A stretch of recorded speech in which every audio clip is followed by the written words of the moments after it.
I'm the Commissar.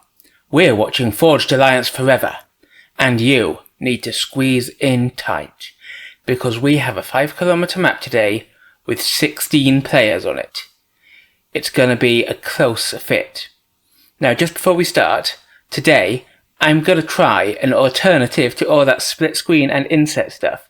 I'm just going to go back and do replays of the bits where I want to show you two things at once. Tell me how you like it in the comments below, or I'll be posting a poll afterwards so that you can say which you prefer. Please tell me, I love to hear your feedback, but let's get started. So, here we are, and I've slowed it down massively for player introductions because we're going to need that. You can presumably see why. Look at it, it's crazy. We have the Western team and we have the Eastern team jammed into this tiny map. Let's meet the Western team first. At the top of their rear line, we have FlosAurelium, who is 1203 rated in UEF in fecal brown. What an auspicious start. Below him is the game's lowest rated player, UndoneCrusty, at just 345 rated. He's Eon and he's in Cyan. And this is community game night, remember? You should all come along and play. Doesn't matter if you're low rated, doesn't matter if you're high rated. All good fun. Below him, we have Samsite, 1143 rated and Cybran. He's in yellow. Below him, this fellow is FaffingOff, and he's chosen not to do it in private, but in front of 15 other players. He's 1811 rated and Eon in grey. Below him, this fellow is Ysball. Completely blanked on that for a second there. He's 1130 rated and UEF in grass green. And at the very bottom of the back line, the appropriately named zopniky is 1196 rated and Seraphim in electric pink. And the front line, the going to die first probably players for the Western team are Anatomic 1, who is 1059 rated and Seraphim in white. And below him, the game's highest rated player, Easy to Ragebait, 1828 rated and Seraphim in baby blue. Now, onto the Eastern team. Down here, we have bayopello, who is 1484 rated and UEF. He's in mucus brown and he has opened first air, which is an interesting choice. So has his neighbour. His neighbour is the very suspiciously named A Human, who is 827 rated and Eon in baby pink. And Eon saying, definitely I'm a human. Nothing to be suspicious about there. Above them, this fellow here in a fetching mauve colour is none other than HanSolo, who is 1242 rated and UEF. Above him, and already advancing despite the slowdown, this is Babel. Babel is 1518 rated and Seraphim in orange. Above him, we have Albert V808, who is 1167 rated and Cybran. He's in burgundy. Behind him, this is freemp, who is 1459 rated and Cybran in lime green, and their two forward players are up here. This is Strydxr, who is 1671 rated and Seraphim in dark green, and below him is Officer-Jailbait, 965 rated and Seraphim in purple. The map is Summer-Duel, route at the top, route at the bottom, route in the middle, pretty small. And let's come back up to normal speed, where, look at this. Ragebait has just come straight forward. Look, he didn't even build any mexes or the hydro. He's letting the engineers do that. He just built his factory and he came forward and he's charging into Strydxr's base, denying the hydro by shooting out the engie, killing a mex.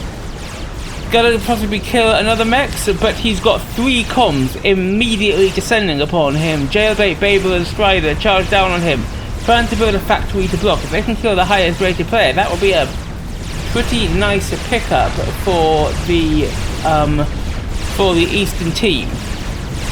But he's got an atomic, he's got Ysball coming in to help out, and Undone and Sam also coming in. Behind them, Albert and Han. And unsurprisingly, this is going to be an absolute bloodbath, isn't it? Look at this. Look at this. Ragebait already into the red, but he's at the back. His friends are trying to blow, but no, there is a suicide bomb from Strydxr, who blows up, taking Ragebait with him.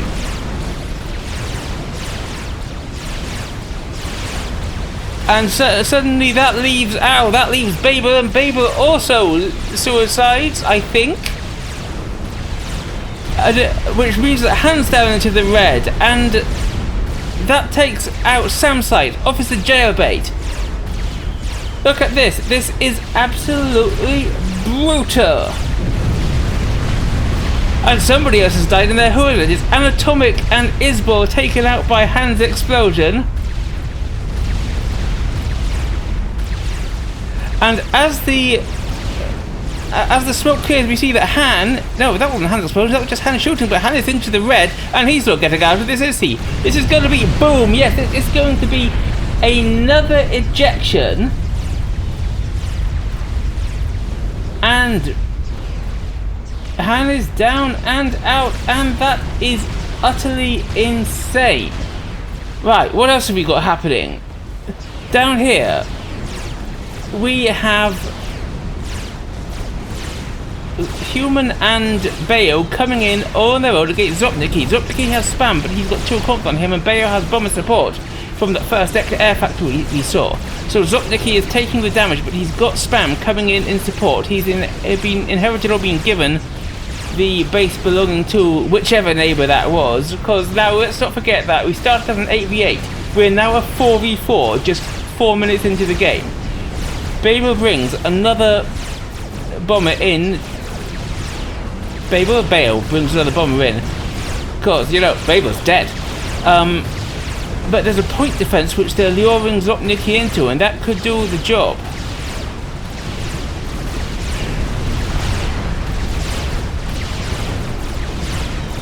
Zopniky taking the damage, and he realizes he's not going to get out of here. He's going to try and get the draw with Bayo, but I don't think he's going to manage to do enough damage to Bayo thanks to this turret. And down he goes. Boom! Now, let's pause for a moment and rewind and see what's happened on the other side. Up here, at the top right, Floss is coming in with his comm. He's naked, and freemp is on a gun upgrade over here, so that could be a problem, but he's obviously routed to the spot. And Floss could just be going in to get the shots, get some damage, and get out. Albert is also coming back to defend, but Albert is deep into the yellow after those fights. He's only got like 30% hits, and Floss comes to try and take it, but Albert has spam with him. Floss does not.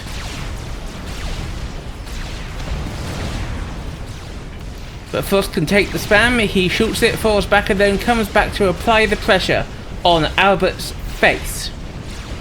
However, 87%, 88%, I think that we're going to see a gun completing quite soon for freemp, and then Floss is going to find himself in trouble if he doesn't know it's coming, and I don't think he will. Now he knows it's coming, and suddenly he's getting double teamed. He might be able to get the draw with Albert if he pushes, but I think he's got no escape now. Look, there's spam from Bayo coming in as well, and Floss is just taking the damage, and he just stands still. He's focusing Albert, that's wise, he'll try and get the draw. There's, just to give you an idea of the timings, that's where we saw Zopniky dying on the other side. But here goes Floss. Floss is in the red, he's going to die, and he is not going to get Albert deep enough. Boom! Albert is knocked down to 1600 hit points, but Floss is down and out, taken out by the combination of freemp and Albert. And Albert, rather than going for an upgrade in terms of hit points or survivability, he's going straight for gun. That's bold, I like it. Back to where we were before. Bayo deep in the red here, retreating from where he fought with Zopniky, as is Human. Up here, Undone also deep in the red after the big comm fight in the middle and assisting himself to spam, but with Undone deep in the red, Looks like FreeMP thinks he can just push in with his comm and take advantage of it. He does have gun, which is nice, and Undone is naked and very badly damaged. But will he have enough spam to stop FreeMP's push? That's what we have got to find out. He marches slowly forward. Meanwhile, back here we can see that there are some attempts to rebuild the massive base damage, but FaffingOff is really taking advantage of having this all to himself now, and in fact he's going for shield on his comm. Massive pings, they've definitely seen FreeMP coming, and the spam from Undone comes out. But against a gun comm, is this really going to be enough? He's already got a rank of vet, has FreeMP, he's gonna come forward. And he's gonna get in there. Undone trying to get the range upgrade, but that may be too little too late if he's stuck there upgrading while FreeMP just blaps away at him with his already in position gun upgrade. There's a bit of spam from FaffingOff coming in to help out. And FreeMP does go down into the yellow. Undone finishes the range upgrade and is able to shoot back, but this is a risky position for him. And FreeMP is showing no signs of easing up as he comes in. But this might make the difference. We have a T2 point defense coming up from FaffingOff, and it's being quite heavily assisted as Undone falls back. Meanwhile, Undone, this is a bit of an issue for him, having 2 unfinished factories, but he is still producing the spam, and the T2 point defense is up, and FreeMP is going to be forced back. Great save from FaffingOff, helping Undone survive. Meanwhile, though, we have Faffing under pressure from this spam from Babel, but Faffing has just been able to finish his shield. He's got the extra range upgrade, and he will probably be able to see these off. Forward he comes, and Babel's spam is forced back. How far is Faffing going to be able to push it? Now that, remember, there are basically no comms up against him for, stopping this advance. And a gun comm versus T1 spam, well, a half gun comm. He's got the range, he hasn't got the speed, but he has got the shield. I know where my money is in this little fight, and let me tell you, it is not with the T1 tanks. Babel agrees, he's falling back.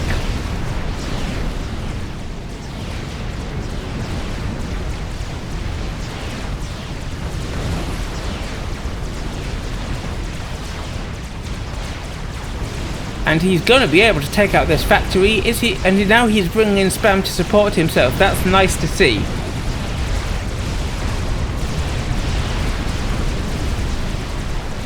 But watch as this I see coming in. Those are Mercies. We have T2 air, and that is a Mercy snipe attempt. But remember that Mercies have been debuffed for snipes and improved for doing stun damage to large groups of areas over a bit of time. So not good for snipes, good at killing spam. And there's Han saying Mercies don't do any damage. Anyway, where were we?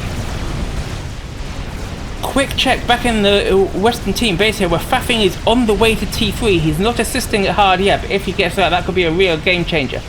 Back to the front, Babel is coming in to defend against Faffing, but remember, Faffing has advanced range and shield now, and Babel is naked and in the yellow. So that could be a little courageous, shall we say. However, he's got Human coming in to help. He's got Albert coming in to help, but Albert at least has gun.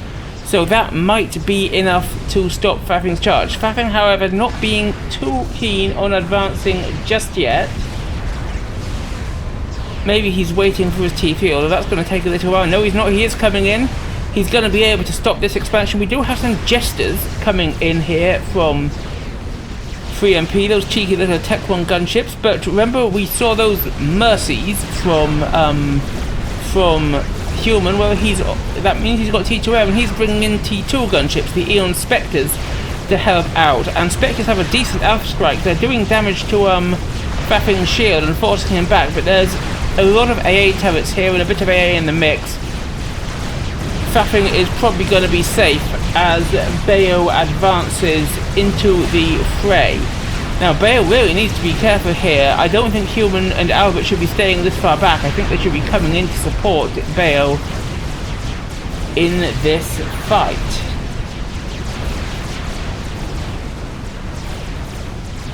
And freemp with his gun is also coming in, so all 4 of the remaining Eastern comms are working together to push Faffing back, and in fact I think they're about to get his shield down. And all 4 of them, they've massed up, they're going to advance. This is going to be good. So they've lost these 2 bases, but are they going to be able to push Faffing off these 2 with their quad-com combo? A combo? That sounds like it should be a band from maybe the 90s? Anyway, that aside, they are coming on forward, and I think they're going to be able to do it. Undone is sending some spam to help, but Faffing's shield is almost down, and he can't fight 4 comms at once, not even with the shield.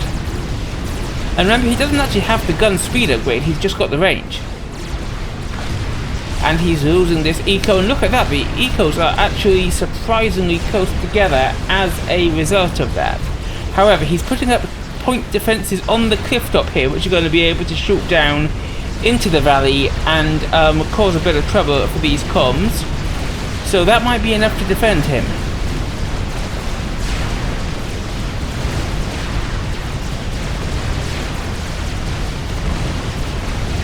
Meanwhile, he's sending a force of tanks around the south.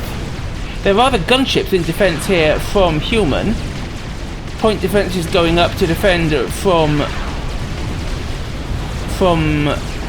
Bayo, and Bayo is also sending out mongeese.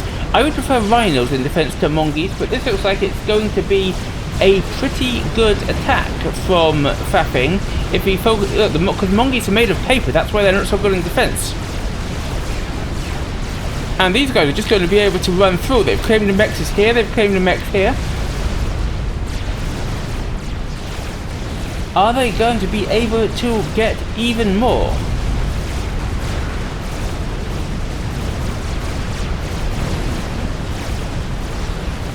Meanwhile, we've got a PD creep coming in from Faffing. Are the mongeese going to be able to stop it? These tanks have now got right into the back of the base, and they might claim a couple of T3 mexes, which will be pretty painful for Eastern team if they do. But the mongeese are advancing. They're taking out some of the engines, getting the creep, but this is definitely going up, and the mongeese are going to have a little bit of trouble now, because if they get into range of this, they're going to be shot. Yeah, that's how guns work, Commissar. Well noticed. And Faffing's raid has claimed a T2 mech, and it's about to claim another? No, it's going to be stopped before it claims another. So, excellent work there in defense, but also excellent raid from Faffing, who got 3 T1 mechs and a T2 mechs. And this is a good response, quickly throwing up a T1 point defense with wars to block the mongeese before they're able to take out the T2 point defense, and that's going to do the dirty work. That's going to do the job. The point defense creep is going to be able to continue. Meanwhile, Bayo has put up a tactical missile launcher near the front, and what's some Strydxr telling him to TML? He's telling him to TML the com, or maybe the no, he's telling him to TML the com. I would go for the power gens for Faffing, because you don't want to give Faffing all this eco and take out the lowest rated player in the game. But it's Rosie, we'll see where he fires. Nope, he is going for the com snipe. Is poor old Undone about to be undone by a tactical missile? Let me tell you, my loyal viewers, yes he is. Boom. Faffing is now all on his own, but he's 1800 rated, and the ecos are actually very, very even. Meanwhile, Faffing has a bomber raid coming in. Lots of T1 bombers, and they're supporting the point defense creep. Will they be able to get... Look at this. He's just TMLing the T2 mexes in human space. This is absolutely brutal. Bombers helping out, taking out the point defenses, taking out the other mexes. Human being absolutely smashed back in eco terms, and the bombers move straight onto Bayo.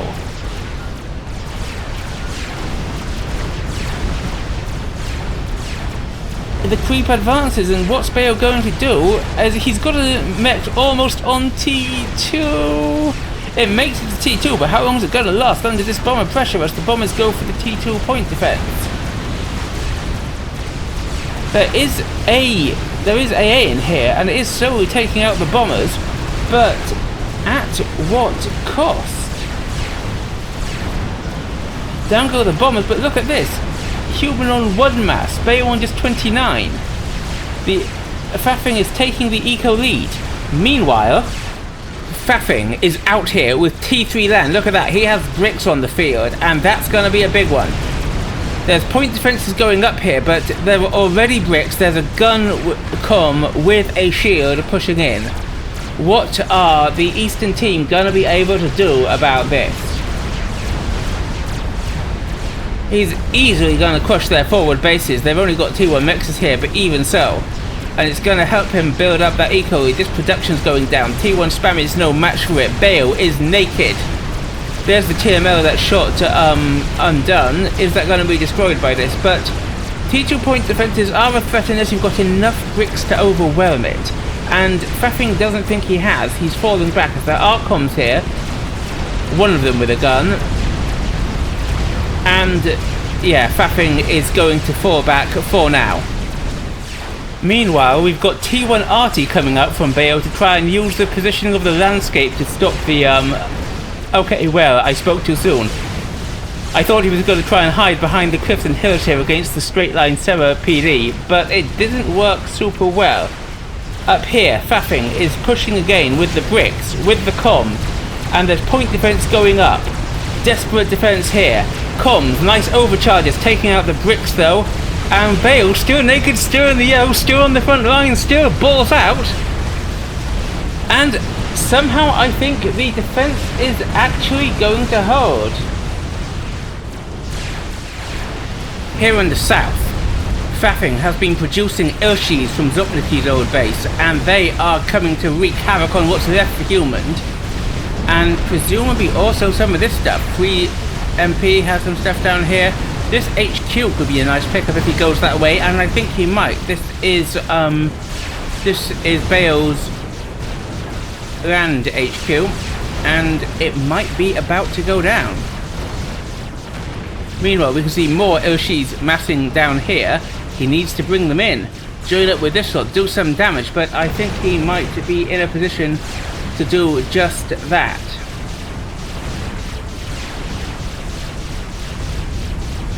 This HQ definitely going down. It keeps trying to produce energies, but there's no way anything's coming out of that. And these other... oh, that's a lot more Ilshis coming in now. They are actually going to get some absolutely brutal damage done.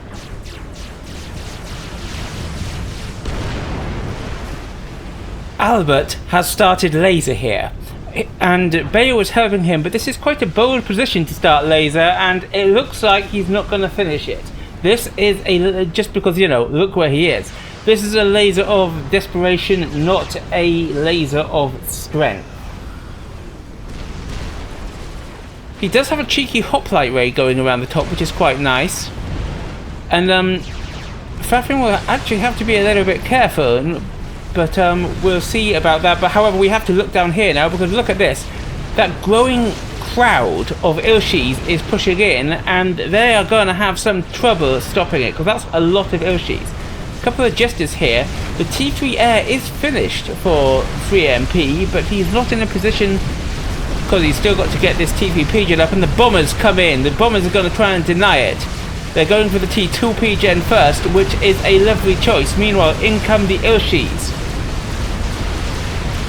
FreeMP defending against them. Human defending against them, while Albert tries to stop the bricks on the front line.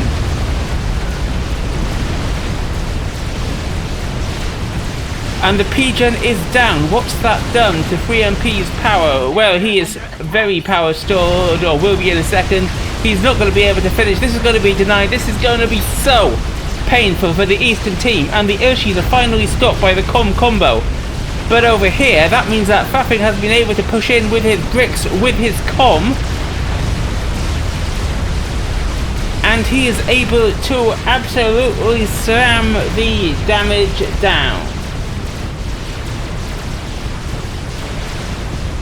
Albert heads forward and explodes. I think it's Death of Glory, and by Death of Glory we mean death.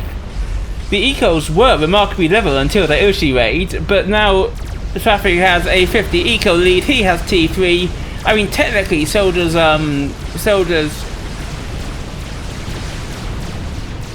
freemp up here, but I'm not sure that's really going to get much done because he doesn't have the power to run it. And freemp is also charging Death of Glory into Faffing's army with Bale in support. But Bale's into the red, and Bale's not going to survive this. They might be trying to go for a draw here and leave Human in the back to survive, but the explosion does take Faffing down into the yellow. But it doesn't kill him, it's not enough, and it is now 1v1. FaffingOff versus a Human, as Human inherits all that's left of the Eastern team's base. And look at this, we have tactical missiles out from Faffing, safely in the back. I'm not sure what they were aiming at here. Maybe they were aiming at where Human was standing. But they're going to be able to pick things up for free. I don't think they're going to need it.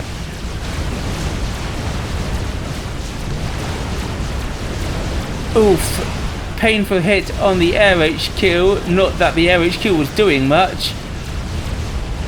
And you know me, I love to cast games with crazy comebacks, but is there scope for a comeback here? Maybe if Faffing overextends.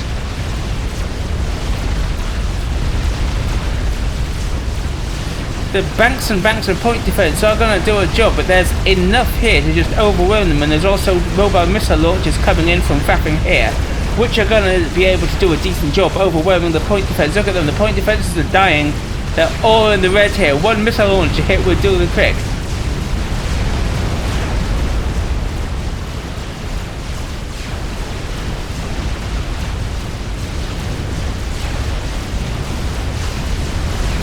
And everything is going down for the Eastern team as bricks come around the top two. This is a last ditch attempt. Another attempt to snipe the com with the tactical missiles misses and is defected. Faffing still up on the front line. He's regenerated into the green. Unsurprisingly, he's on 4 vets. But still leading from the front. That's bold at this stage. He doesn't need to. He's got bricks. He's got missile launchers. Somehow, Human still has 120 eco. Somehow. And in fact, he's using it. Look at this. He's going to get out a whaler. He's going to get out a T3 gunship. And he goes forward. Is he going to try and clear a path and get a snipe with the whaler? Or is it too little too late? The whaler is shooting down, but Human's already into the red as he goes in on Faffing. And boom, the game is over after just 22 minutes. 8v8 on a 5x5 map. I love it. I promised you an 8v8, but is it really a surprise that it was down to a 4v4 in just the first 3 minutes? Now, could Eastern Team have won it?